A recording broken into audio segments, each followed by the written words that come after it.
elephants have such tiny eyes?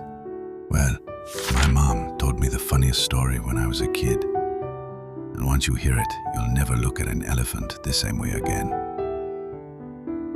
Once upon a time in the wild, there lived a very big, very hungry elephant. And for some strange reason, he had a huge craving for fish. Now, elephants aren't exactly built for fishing. They're not fast, they can't dive, and they definitely don't do stealth. So every day this elephant would watch and drool as a big, slick lizard sat by the riverbank catching fish like a pro. The lizard would snatch them out with lightning speed and gobble them up with a smug little grin.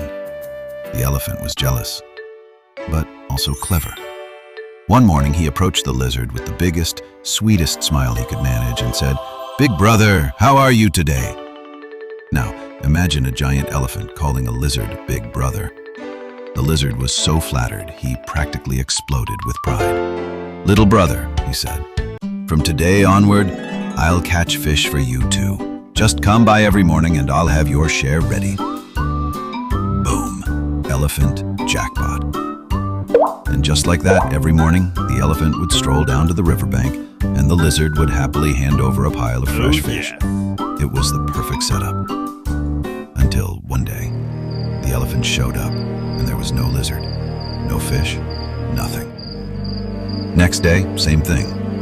Now the elephant was furious. His free fish fairy had disappeared.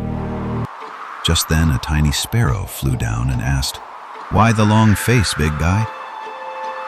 The elephant explained the whole story, how his beloved big brother lizard had promised him fish and then vanished. The sparrow blinked and said, "Oh, you didn't hear that lizard got a little too greedy and tried to catch a giant fish, but the fish caught him instead. Yep, he got eaten." The elephant was shocked. And then he started to laugh and laugh and laugh. He laughed so hard and for so many days that his eyes squinted smaller and smaller and smaller. And that's why elephants have such tiny eyes today. Moral of the story: don't let flattery feed your ego too much, or you might end up someone else's lunch. Loved this quirky tale? Share it with someone who needs a laugh today.